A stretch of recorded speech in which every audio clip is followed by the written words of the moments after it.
ஆண்டவரும் அருமை ரட்சகருமா இருக்கிற இயேசு கிறிஸ்துவின் ஆச்சரியமான நாமத்தில் தினமும் கர்த்தருடைய சத்தத்தை கேட்டுக்கொண்டிருக்கிற என்னுடைய பிள்ளைகளை வாழ்த்துகிறேன், ஆசீர்வதிக்கிறேன்.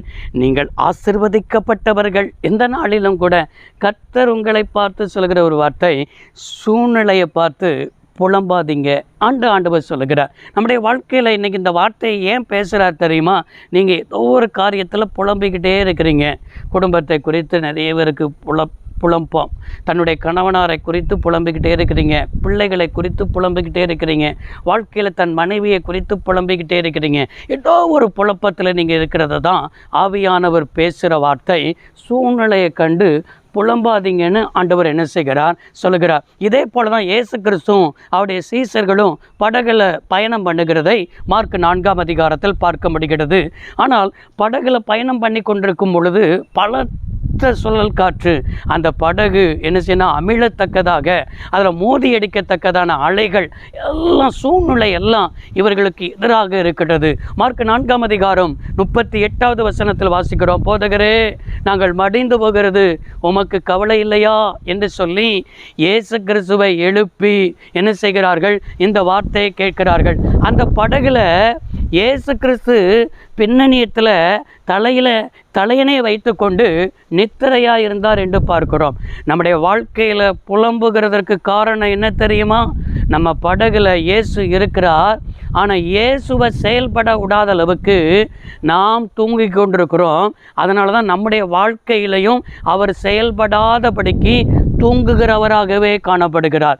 நீங்கள் எப்படி இருக்கிறீர்களோ அப்படி தான் கர்த்தர் உங்களுக்கும் இருப்பார். அவர் புனிதருக்கு புனிதராகவும் உத்தமருக்கு உத்தமராகவும் தயாள குணமுள்ளவனுக்கு தயான குணமுள்ளவராகவும் அவர் வெளிப்படுவார். நீங்கள் தூங்கிக்கிட்டு இருந்தீங்கன்னா உங்கள் வாழ்க்கையில் கர்த்தரும் தூங்கிக்கிட்டு தான் இருப்பார்.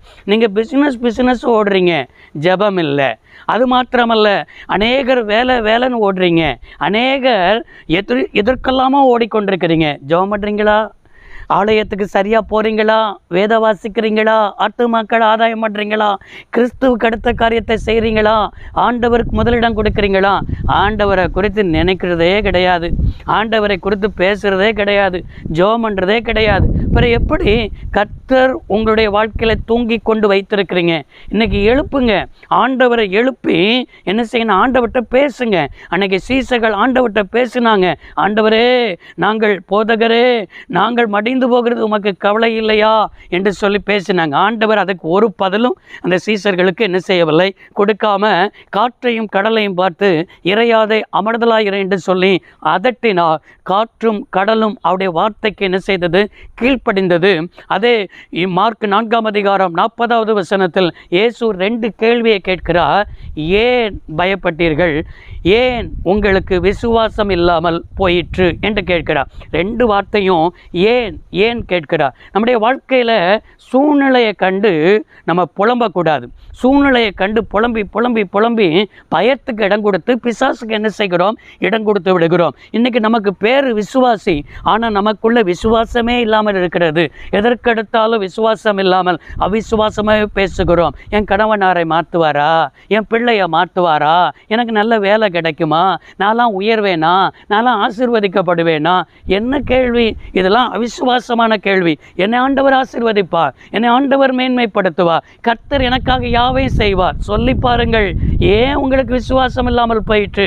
நம்முடைய தகப்பன் நம்ம கூட தானே இருக்கிறார், நம்மளை ஆசீர்வதிக்கிறவர் நம்ம கூட தானே இருக்கிறார், நமக்காக யாவையும் செய்து முடிக்கிறவன் நம்ம கூட தானே இருக்கிறார். வேற ஏன் குழப்பம், ஏன் கண்ணீர்? எல்லாத்தையும் தூக்கி போடுங்க, அவரை எழுப்புங்க, இயேசுவுக்கு இடம் கொடுங்க, இயேசுவை தூங்க வைக்காதீங்க, இயேசு உங்களுடைய வாழ்க்கையில் செயல்படுவதற்கு இடம் கொடுங்க. ஆண்டவர் எல்லாவற்றையும் மாற்றுவார். ஜெபிப்போம். சர்வ வல்லமையுள்ள தெய்வமே, அருமை தகப்பனே, இந்த வார்த்தையின்படியே பிள்ளைகள் ஆசீர்வதிக்கப்பட, வாழ்ந்திருக்க, சுகித்திருக்க, நன்மை அனுபவிக்க, புலப்பம் மாற உதவி செய்யும். இயேசு ரட்சக நாமத்தில் பிதாவே, ஆமென். கர்த்தர் உங்களை ஆசீர்வதிப்பாராக. God bless you all.